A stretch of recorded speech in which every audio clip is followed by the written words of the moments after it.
Hello everyone, welcome back to another video. How are you all doing? Big up on yourself. Don't forget to like, comment, share and subscribe. Tap that finger on the notification bell so you can be notified of my uploads. Now let's get right into the meat of the matter. Do you realize how many teachers are leaving the classroom at a rapid, I mean not one by one, not by the dozens, it's more like by the thousands. They are leaving. They're leaving slowly but surely. What is happening? Let's not pretend as if we don't know. I have been doing this for 19 solid years. Yeah, you. But I am still here, and I cannot honestly say to you that I haven't thought about leaving. I have done it a couple of times. Like, I literally wake up several mornings and I say to myself, like, girl, you need to be out of here. But here I am, and I'm preparing for the upcoming school year. Yes, I'm going back at it. Who knows? Maybe I'll be out of it by the end of next year. Maybe I'll give it another 2 years, another 3 years. But while we're in it, what we want to do is to ensure that we work smarter and not harder. What do I mean by that? No, it's time for us to really sit down and focus on strategies that can help us to go through each day and come out sane.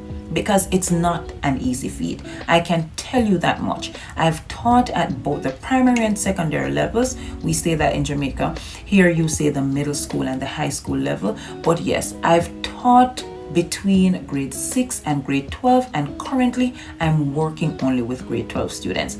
Every time I say that to someone, they're like, huh? How do you handle that? How do you manage the stress? How do you deal with the adult students in the building? And I'm like, to be honest with you, they are the best. I have students that I adore. I really don't have students that push back, right? I have students who basically do what I tell them to do. How did I get there? It took work. It took a lot of work. I've been through it all. I've been through the category 5 hurricanes, several of them in the classroom. But here I am today, rejoicing and lifting my hands to the Lord, saying, big up you, God, because listen, it was not like this years before. No, there are many things that I have tested and tried. There are many things that have failed, but there are some things that have been working for me over the years, and I'm going to share these things with you. All right, now in each video I'll only share 1 or 2 of my secrets, and maybe I shouldn't be letting the cat out of the bag, because hey, not everything goes according to what admin wants. But let me tell you something. You have to learn at this point to do what works best for you and for your students in the classroom. That's what we're getting into. So my first point is build the relationships. No, I'm not talking about those typical student-teacher relationships that you've been hearing about year after year after year, and you've been trying and trying and trying, and it's just not working for you. I'm talking about building meaningful and genuine friendships with your students. What do I mean by friendships? Oh, but I'm not here to be their friend, and I'm not here for them to like me. Shut up. Be quiet. You know what? Let me take that back. Let me not be rude. Just be quiet and stop lying to yourselves. Don't lie to yourselves, and don't lie to the students, because the students know when you are lying. What do you mean when you say that you're not there to be their friends? Listen, you and I know that if the students don't like you, and if you don't create those friendships, it makes your job so much harder. It makes it frustrating, and it makes your job so much more stressful. So let's pause for a moment. Why are we so fearful of being friends to our students? What harm can this cause?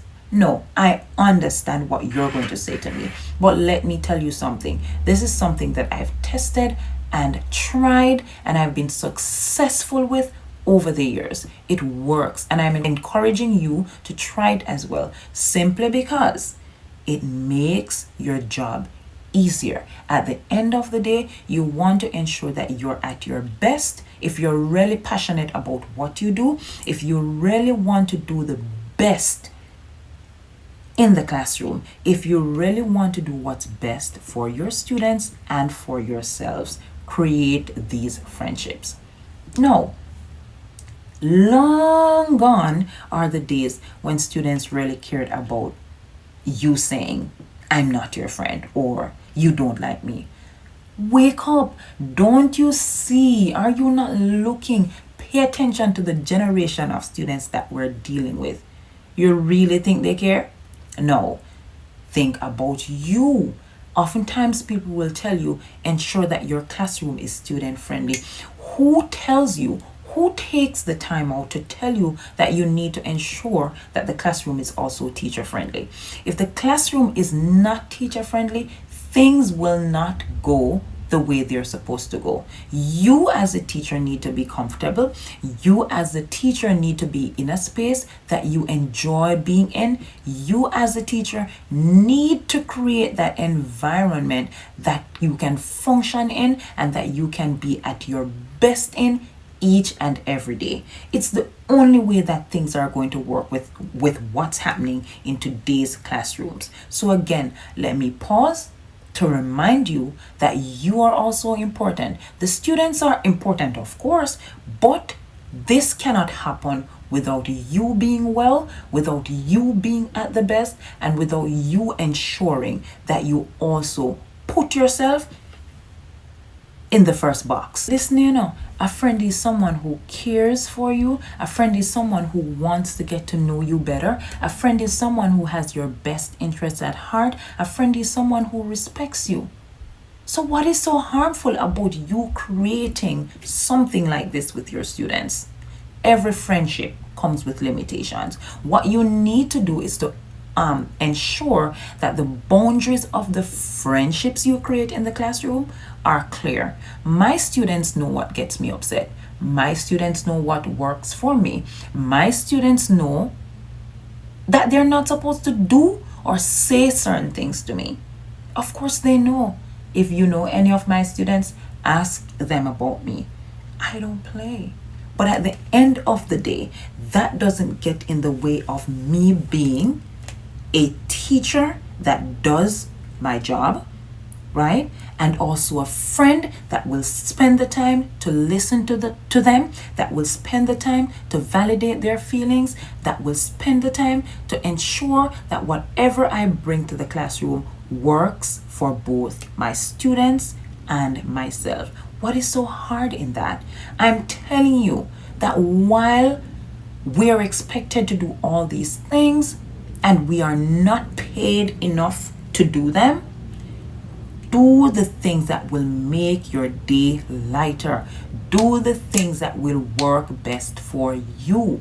Put yourselves first. It cannot just be about admin. It cannot just be about students. Yes, it is equally important. Your space must be comfortable enough, not just for the students to feel at home, but for you to function well. If you're not at your best, you cannot do what's best for the students. It's just what it is.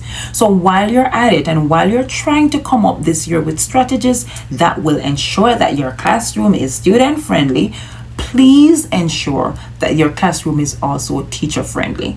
Again, this is one way that you can meet each other halfway. Build solid, genuine, meaningful, and healthy friendships. You don't have to put up a fight to let them know that you are the authority figure in the classroom. If you build friendships and if you really value these friendships and the students know, then everything will slowly fall into place. I'm challenging you today. Let us help ourselves and help each other. Prioritize friendships. It won't hurt you. Thank you for watching this video. I hope you'll come back to hear more strategies that can help you in the classroom. And I also, again, want you to share what you have been doing with me. I'll see you in my next video. Bye.